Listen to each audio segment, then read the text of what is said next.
বিশাল বাক্য নিয়ে আমাদের ডিসি সরওয়ার আলম মহোদয় জন্মগ্রহণ করেছে।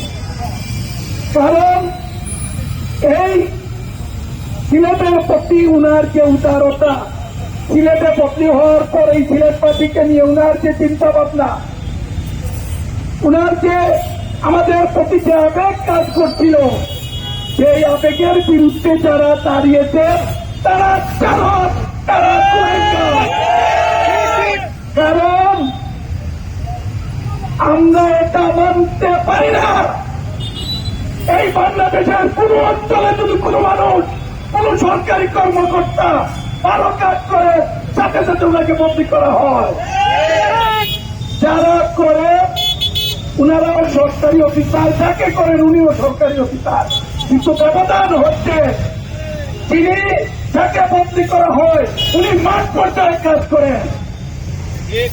আর সিলেটের জেলা প্রশাসক কি কাজ করেছে সেটা আমাদের জন্য উদাহরণ হিসাবে উপস্থাপনের দরকার নেই।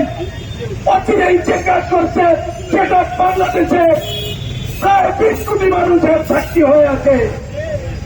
হযরত শাহজালাল রহমতুল্লাহ আলাইহি সুজন ভাই বলেছেন, আমরা ওনাকে হৃদয়ে ধারণ করি। উনাকে শুধু আমরা হৃদয়ে ধারণ করি না, এই ভারতবর্ষকে পাল্টানোর জন্য হযরত শাহজালাল রহমতুল্লাহ আলাইহি ধর্ম প্রচারক হিসেবে আমার মধ্যে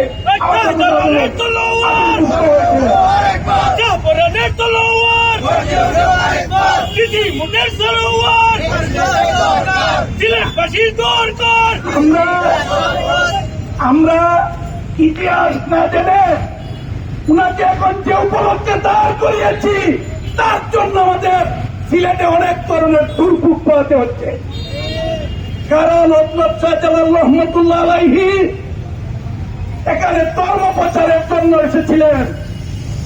আজ আমরা সবাই ইসলাম ধর্মে দীক্ষিত হতে পেরেছি উনার জন্য।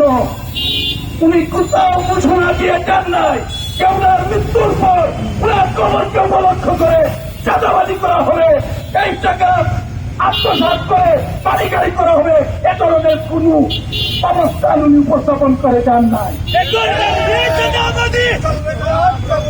চলবে না, চলবে না,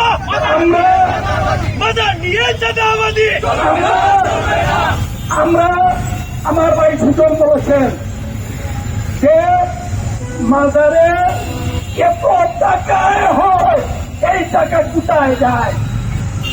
উনারা বলেছেন 700 বছর ধরে উনারা এই মাজারকে রক্ষণাবেক্ষণ করছেন। তারপর বলছেন 300 জন খাদেম। আমরা সেই 300 জন খাদেমের তালিকা দেখতে চাই, জানতে চাই এই সিলেটবাসী এই 300 জন খাদেম কোথায়, কোন জায়গায় এই সিলেটের মানুষের জন্য কি ধরনের কাজ করেছে। এই জায়গায় হাত দিয়েছেন আমাদের মান্যবর জেলা প্রশাসক মহোদয়। এটা কি কোনো অন্যায়? এটা কি কোনো অন্যায়? এই সিলেটের মানুষ এই কাজের জন্য ওনাকে প্রশংসায় বাঁচিয়ে দিয়েছে। আর এই ঘটনাকে উপেক্ষা করে এই সিলেট বিদ্বেষী চালক কুলাঙ্গাররা ওনাকে বদলি করিয়েছে। সেটা এই সিলেটের মানুষ কখনো মানবে না।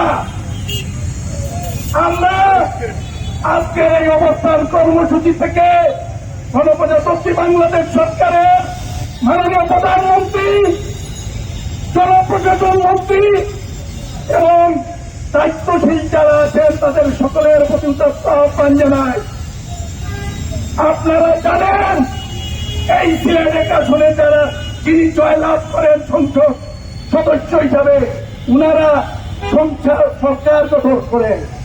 এটাও মনে রাখবেন, এই সিলেট থেকে যদি কোন আন্দোলনের ডাকতে হয়, এই আন্দোলন মুহূর্তের মধ্যে এই বাংলাদেশের 64টি জেলায় ছড়িয়ে পড়বে ইনশাআল্লাহ। তাই আমাদের মাননীয় ডিসি মহোদয়কে আপনারা বদলির যে অর্ডার দিয়েছেন সেই আদেশকে প্রত্যাহার করে ডিসি মহোদয়কে আবার সিলেটে ফিরিয়ে দিতে হবে। আমরা এই রাজপথে আছি, আমরা রাজপথ ছাড়বো না ইনশাআল্লাহ। আপনারা দেখতে পাচ্ছেন একটুকে এই সিলেটে এই মুহূর্তে 2টি অবস্থান কর্মসূচি চলছে। সেটা মুহূর্তের ভিত্তিতে 100টিতেও পরিণত হতে পারে।